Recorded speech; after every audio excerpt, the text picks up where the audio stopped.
የካቲት 24 1996 ላይ ያስጠነቀቁት አደጋ ግን ደረሰ።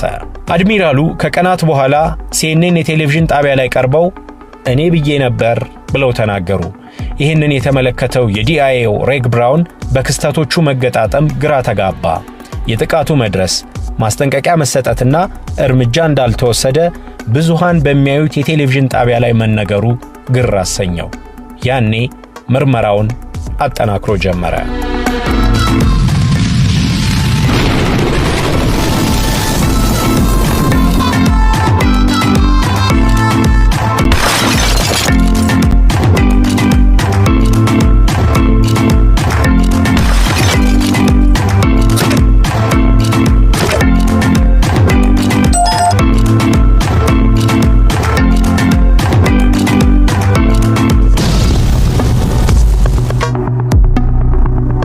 የአሜሪካ የመከላከያ መረጃ ተቋም ዲአይኤ ከሲአይኤ እና ኤንኤስኤ ቀጥሎ የሌላ ኃያሏ መንግስት አለኝ የሚለው የስለላ ተቋም ነው። የሚያተኩረው በወታደራዊ ስለላ ላይ ሲሆን የድርጅቱ ተግባራት የአሜሪካ መከላከያ ሰራዊት በተለያዩ ሀገራት ላይ በተሰማራባቸው ጦርነቶች ላይ ታይቷል። በ20ኛው ክፍለ ዘመን መባቻ ላይ ግን እንደ አና ሞንቴዝ ተቋሙ ላይ በውሸት ጢባጢቤ የተጫወተበት ግለሰብ ፈልጎ ማግኘት ከባድ ነው።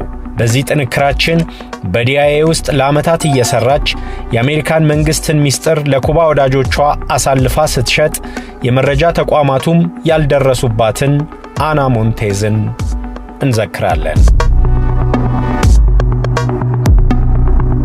የኩባዋ ንግሥት አና ቤሌን ሞንቴዝ የተወለደችው በቀድሞ ምዕራብ ጀርመን ኑረምበርግ ከተማ በአሜሪካ ወታደራዊ ማዕከል ውስጥ በ1957 ነው። ከሕክምና ተማሪ ቤት እንደወጡ የአሜሪካን መከላከያን የተቀላቀሉት አባቷ አልቤርቶ ሞንቴዝ የዘር ሐረጋቸው ከፖርቶሪኮ ይመዘዛል። ፌዴራል መንግስቱ ዘመዶቻቸው ላይ ያደርስ የነበረው ግፍ ሲያስከፋቸውም ተገንጣዮችን ይደግፉ ነበር ተብለው ይታማሉ። የአና ታናሿ እህት ሉሲ ግን በዚህ ሐሜት አትስማማም። አባቷ የፖርቶሪኮዎች በደል አንገታቸውን ቢያስደፋቸውም ክሱ ግን መሰረተ ቢስ ነው ብላ ታጣጥለዋለች። አልቤርቶ ሞንቴዝ ከአና በኋላ 3 ልጆችን ወልደዋል። ወደ ሀገራቸው እንደተመለሱም ካንሳስና ባልቲሞር ላይ ጎጆአቸውን ቀልሰው ኖረዋል። አና አቅመ ሔዋን ሳትደርስ በ15 ዓመቷ የወላጆቿ ትዳር በፍቺ ተጠናቀቀ። ጎጆአቸው ለሁለት ተከፈለ። የበኩር ልጃቸውን አብራቸው እንድትኖር ቢጠይቋትም እምቢታዋን ገለጸችላቸው። ከእናቷ ጋር ሆና የወጣትነት ዕድሜዋን አሳለፈች። አባቷ ኃይለኛ የሚባሉና ልጅን ለመቅጣት ቀበቶን የሚመርጡ በመሆናቸው አናም ይህንን በተደጋጋሚ ቀምሳለች። በዚህ ምክንያት ሳይሆን አይቀርም ወላጆቿ በፍቺ ሲለያዩ ከእናቷ ጋር መኖርን የመረጠችው። አስራዎቹ መጨረሻ እንደተጠጋችም ውቅያኖስን አቋርጣ ወደ ስፔን አመራች። በወቅቱ ለረጅም ዓመታት ስፔንን የመሩት ጄኔራል ፍራንኮ ተወግደው ጁሊያን ካርሎስ መንግስታቸውን ለማጽናት ጉድ ጉድ የሚሉበት ጊዜ ነበር። አዲሱ ገዢም የንጉሣዊ አገዛዝን ተገብራለሁ ማለታቸው ከፍተኛ ተቃውሞን አስነሳ። ወጣቶች እንደለመዱት ጎዳና ላይ ወጥተው እምቢታቸውን ገለጹ። እርሷም ተቀላቀለቻቸው። በግርግሩ መሃል ሲልቪዮ ሮድሪጌዝ ከተባለ አርጀንቲናዊ የግራ ርዕዮተ ዓለም አቀንቃኝ ጋር ፍቅር ያዛት። እሱም በግራ ፖለቲካ አጠመቃት። ጊዜው የፊደል ካስትሮና አርኔስቶ ጉሃቬራ ወይም ቼ ጉቬራ ድል አድራጊነት የሚዘከርበት ነበር። ከፍቅር አጋሯ ጋር ስትለያይ አዲሱን ሐሳቧን የምትጋራት ሌላ የሴት ጓደኛ ደግሞ አገኘች። ወዳጇ አና ካላር የፖርቶሪኮ ዝርያ ነበረባት። በቆይታቸው ስለ ቺሊ መፈንቅለ መንግስት ጉዳይ እያነሱ ይወያዩ ነበር። የስፔን ቆይታዋ ከቀን ወደ ቀን የሀገሯ መንግስት ላይ ያላትን ጥርጣሬ ጨመረው። ወደ መኖሪያዋ ከተመለሰች በኋላም ለሞክሼዋ ስለዚህ ጉዳይ በደብዳቤ ታጫውታት ነበር። አና በጆን ሆፕኪንስ ዩኒቨርሲቲ ቆይታዋ ትኩረቷን መካከለኛው አሜሪካ ላይ አድርጋ ዓለም አቀፍ ግንኙነትን ተማረች። ይህ ደግሞ በሩቅ የምትሰማውን የአሜሪካ መንግስት በመካከለኛው አሜሪካ ያደርገው የነበረውን ብዝበዛ በቅርብ እንድትገነዘብ አደረጋት። በዚህ ዩኒቨርሲቲ ቆይታዋ ነው ለመጀመሪያ ጊዜ በኩባ ሰላዮች አይን ውስጥ የገባችው። ለመልማዮቹ ደግሞ ስሟን የሰጠችው ሌላኛዋ ወዳጇ ማሪያ ቫስኬዝ ነበረች። ማሪያ የዩኤስአይዲ የሕግ አማካሪ ነበረች። በተቋሙ በነበራት ቆይታም ከኩባ የስለላ ሰዎች ጋር ግንኙነት ለመፍጠር አስችሏታል። አናን ለመጠቆምም ጊዜ አልወሰደችም። እጇን ይዛ ወደ ኒውዮርክ ስታቀናም በሙሉ እርግጠኝነት ነበር። በአንድ የራት ግብዣ ላይ በተባበሩት መንግስታት ድርጅት የኩባ ልዑክ አባል በድብቅ ደግሞ ለፊደል ካስትሮ ሰላይ የነበረውን ሚላን ቻንግ ጀርመኒ ወይም ኤል ቺኒኖን አገኙት። በቆይታቸውም ስለ መካከለኛው አሜሪካ ጦርነት አወሩ። ስለ ኩባ የተጻፉ የጋዜጣ ጽሑፎችን ወደ ስፓኒሽ የመተርጎም ሥራ እንድትሰራለት ጠየቃት። እርሷ ግን ደስ አልተሰኘችም። ይህን ሁሉ ጊዜ የተማረችው አስተርጓሚ ለመሆን አልነበረም። መልሷም ለዚህ የሚሆኑ ሰራተኞች የላችሁም የሚል ነበር። ይሄ ለኤል ቺኖ ራሷን ለትልቅ ጉዳዮች እንዳጨች ጠቋሚ ነበር። የአሜሪካ መንግስት በደቡብ ጎረቤቱ ላይ ስለሰራቸው ደባዎች ትንተና እንድታቀርብ ጠይቋት ተለያዩ። የተባለችውን በተደጋጋሚ ያደረገች።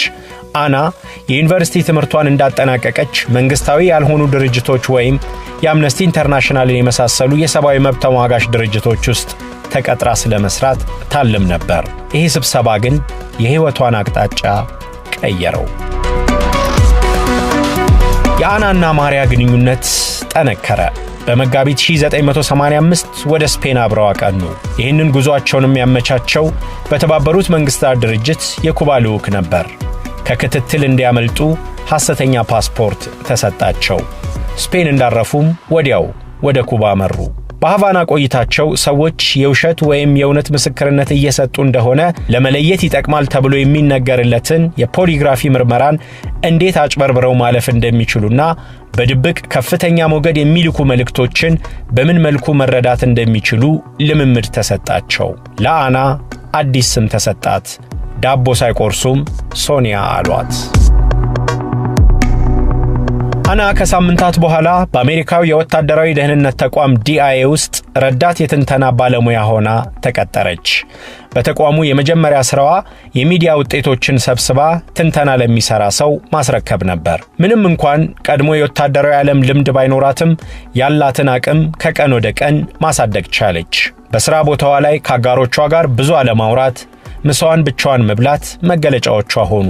1 ዓመት በቢሮዋ እንደቆየችም ጥናቶችን የመተንተን ሥራ ላይ ተሾመች።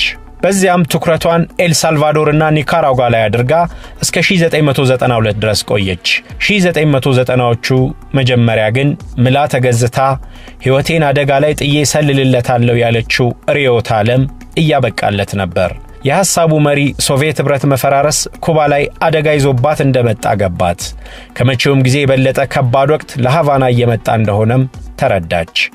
ኤክስፐርት ሆና እድገት ስታገኝም የምትሰጠውን መረጃ አሳልፋ መስጠቱ ላይ በረታች። ከነዚህ ተግባሮች ውስጥ አንዱ ብራዘርስ ቱ ሬስኪው የተባለው የካስትሮ መንግስት ተቃዋሚ ስብስብ ላይ በተጠነሰሰው የአውሮፕላን አደጋ ሴራ መሳተፍ ነው። ይሄ ስብስብ በራሪ ወረቀቶችን ይዞ በኩባ አየር ላይ የተቃውሞ ቅስቀሳን ያደርግ ነበር። የካቲት 1996 ግን ይህንን ማድረግ አቃተው። 3 አሜሪካውያንን እንደያዘ በኩባ ሰራዊት ተመቶ ወደቀ። ለካስትሮ መንግስት ትልቅ ድል ነበር። ለባለ ኮፍያው መሪ የፕሮፓጋንዳ የበላይነትን ቸራቸው። ታዲያ ይህንን ያቀነባበረችው አና ሞንቴዝ ነበረች።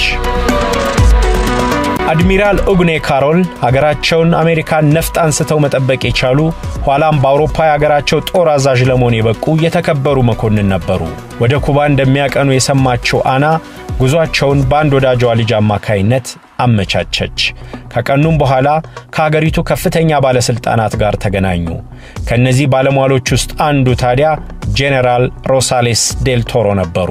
ጄኔራሉ ለአድሚራሉ እነዚያን ከሀገራቸው የሚነሱ በራሪ ወረቀቶችን የሚበትኑ አውሮፕላኖችን በቅርብ እንደሚመቱ ነገሯቸው። ይህንን ዛቻ እንደ ቀልድ ያልተመለከቱት አድሚራል ካሮል ለውጭ ጉዳይና ለዲአይኤ ሰዎች የካቲት 23 1996 ላይ የሰሙትን ተናገሩ። ተቋማቱ ግን ምንም ቅድመ እርምጃ ለመውሰድ አልተጣደፉም። በማግስቱ የካቲት 24 1996 ላይ ያስጠነቀቁት አደጋ ግን ደረሰ። አድሚራሉ ከቀናት በኋላ CNN የቴሌቪዥን ጣቢያ ላይ ቀርበው እኔ ብዬ ነበር ብለው ተናገሩ። ይህንን የተመለከተው የዲአይኤው ሬግ ብራውን በክስተቶቹ መገጣጠም ግራ ተጋባ። የጥቃቱ መድረስ፣ ማስጠንቀቂያ መሰጠትና እርምጃ እንዳልተወሰደ ብዙሃን በሚያዩት የቴሌቪዥን ጣቢያ ላይ መነገሩ ግር አሰኘው። ያኔ ምርመራውን አጠናክሮ ጀመረ። ምርመራውን ከዲአይኤ የኩባ ጉዳዮች ንግሥት ዘሎ ሊመለከት አልቻለም። ስጋቱንም ለአለቃው ስኮት ካርሚሼል አጋራው። ምርመራ እንዲያቀርብ ነግሮት ተለያዩ። ምርመራውን የጀመረው ግን የአውሮፕላን ጥቃቱ የተፈጸመ ዕለት ቀድማ ፔንታጎንን ለቃ የወጣችበት ምሽት ላይ ነው። ለእርሱም ሆነ ለሥራ አጋሮቹ ይሄ ግራ አጋቢ ነበር። ወትሮ እንዲህ አይነት ጥቃት ከደረሰ በኋላ ጉዳዩ የሚመለከታቸው ሠራተኞች አስተያየታቸውን እንዲያካፍሉ በቢሮ ይቆያሉ። እርሷ ግን ጥላ ወጣች። ይህንን የተመለከተው ሬግ ብራውን ምርመራ ጀመረ። ነገር ግን ምንም ተጨባጭ መረጃ ሊያገኝ አልቻለም። አና በተቋሙ በሰራችባቸው ዓመታት አመርቂ የሥራ ሪፖርቶችን አስመዝግባለች። ስዕል አእምሮ እንዳላት አብሯት የሰሩሉ ይመሰክራሉ። የሲአይኤ ዳይሬክተር ከነበሩት ጆርጅ ቴኔት እጅ የወርቅ ሜዳሊያ ተሸልማለች። ስለ ቀጣናው የጻፈቻቸው ሪፖርቶችም ምክር ቤት መቅረብ ችለዋል። ከዚህ ጎን ለጎን በዲአይኤ ቆይታዋ የአሜሪካ መንግሥት በኩባ ላይ የሚከተለውን ፖሊሲ ለመቀየር የሚያስችሉ ሪፖርቶችንም ትፈበርክ ነበር። ሚስጥራዊ መረጃዎችን ለሃቫና አለቆቿ ማካፈል ግን ዋና ተግባሯ ነበር። ይህንን የምታደርገው ቀን ላይ ያነበበችውን የሰማችውን ነገር ሁሉ በአእምሮዋ ቀርጻ ቤቷ ሄዳ ገልብጣ ወደ ፍሎፒ ዲስክ በመቀየር ነበር። ከዚያም በፖስታ አሽጋ በተባበሩት መንግስታት ለኩባ ልዑኮች ታሻግራለች። እንዲህ በማድረግ የአሜሪካን የሳተላይት ፕሮግራም አሳልፋ ሰጥታለች። የኩባ የደህንነት ሰራተኞች እነዚህ መረጃዎች ለራሳቸው ብቻ እንደማይፈልጓቸው ይነገራል። ይልቁንስ ለሩሲያና ሰሜን ኮሪያ ጥብቅ መረጃዎችን በመሸጥ ጎዶሎአቸውን እንደሚሞሉ ይታማሉ። አና እንደ መስሪያ ቦታዋ ሁሉ በመኖሪያዋም ብቸኝነት ያጠቃት ነበር። ለዚያ ግን ስራዋን መሸሸጊያ አድርጋ ቆይታለች። በ80ዎቹ ላይ ኮኬን መጠቀም ጀምራ የነበረ ቢሆንም ወዲያው አቁማለች። በተደጋጋሚ ፍቅረኞች ብትይዝም ከአንዳቸውም ጋር ትዳር ግን መመስረት አልቻለችም። ሬግ አለቃው ካርሚሼልን ሄዶ አናን እንደጠረጠራት ነገረው። ካርሚሼልም ቢሮ ጠርቶ አናገራት። አድሚራሉን ማን እንዳገኛቸው ሲጠይቃት የአንድ ወዳጇ ልጅ እንደሆነ ነገረችው። ይህንን ሰው እርሱም ያውቀዋል። ትክክለኛነቱንም አረጋገጠ። ሌላው ጥቃቱ የደረሰ ጊዜ ለምን ከፔንታጎን ቀድማ እንደወጣች ጠየቃት። እርሷም የማሽን ምግብ አለርጂ እንዳለባት ነግራ ቀጣዩ ቀን እሁድ ስለሆነ ምግብ ለመግዛት እንደወጣች ተናገረች። ፋይሏን አየ። አዎ የማሽን ምግብ አለርጂ ነበረባት። ከዚህ ሌላ ምንም የሚያጠራጥር ነገር አልተመለከተምና ከቢሮ ሸኛት። ለሬግ ብራውም ሌላ ሰው ፈልግ እንጂ አና ሞንቴዝ አንተ ያልካት አይነት ሰላይ አይደለችም ብሎ አሰናበተው። የዲአይኤ ምርመራ በዚህ ቢቋጭም ኤፍቢአይ በአሜሪካ የደህንነት መስሪያ ቤቶች ውስጥ ትልቅ ቦታ ላይ የተቀመጠ የኩባ ሰላይ እንዳለ የሚያሳይ መረጃ በመስማቱ የራሱን ምርመራ ጀመረ። በ1980ዎቹና 1990ዎቹ ላይ ፊደል ካስትሮ የአሜሪካን ወታደራዊ ሚስጥሮች ቀድመው ማወቃቸው ተቋማቱን እልህ ውስጥ ከተታቸው። በፍሎሪዳ ካሰሯቸው 10 ሰዎች ውስጥ አንዱ ሌላ ሰው እንዳለ አሳየ። ለኤጀንት ሰርጂዮ ተብሎ የተጻፈ መልእክትም አገኙ። አብረውም በከፍተኛ የሬዲዮ ሞገድ የተላከ መልእክትና የሱን መፍቻ ቁልፍም አገኙ። በዚህ ውስጥ 3 ነገሮችን ታዘቡ። 1. መልእክቱ ወደ ምስራቅ አሜሪካ ነው የተላከው። 2. 1996 ላይ ለላኪው አዲስ ቶሺባ ላፕቶፕ መገዛት እንዳለበት ይናገራል። 3ኛው ይሄ ኤጀንት ሰርጂዮ በ1996 ወደ ጓንታናሞ እንዳቀና ይገልጻል።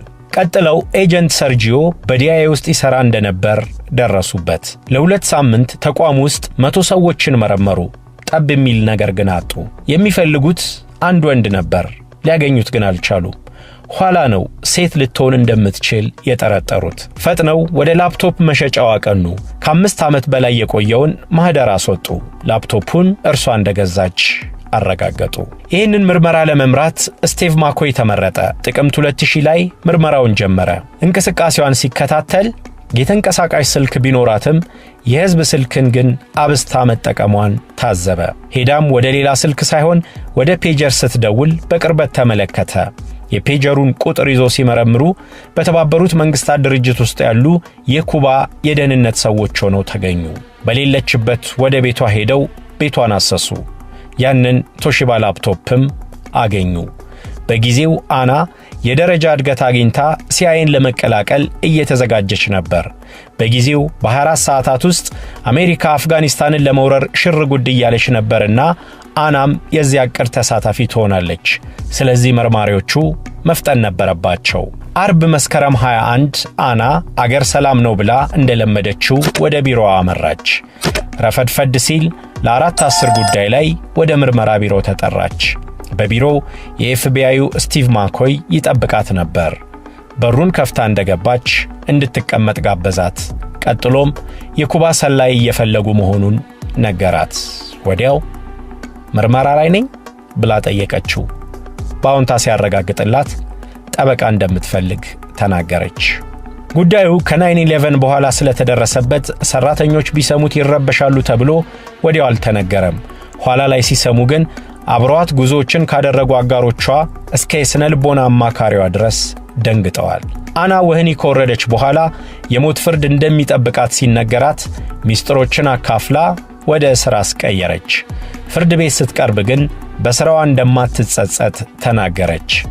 ከሕግ የበለጠ ንቃተ ሕሊናዬን አምነዋለሁ። በኩባ ዙሪያ ያለው የሀገራችን ፖሊሲ ጨካኝና ፍርደ ገምድል ነው። ደሴቷ ራሷን እንድትከላከል የሞራል ኃላፊነት እንዳለብኝ ተሰምቶኝ ነው ያደረግኩት ስትል በልበ ሙሉነት ተናገረች።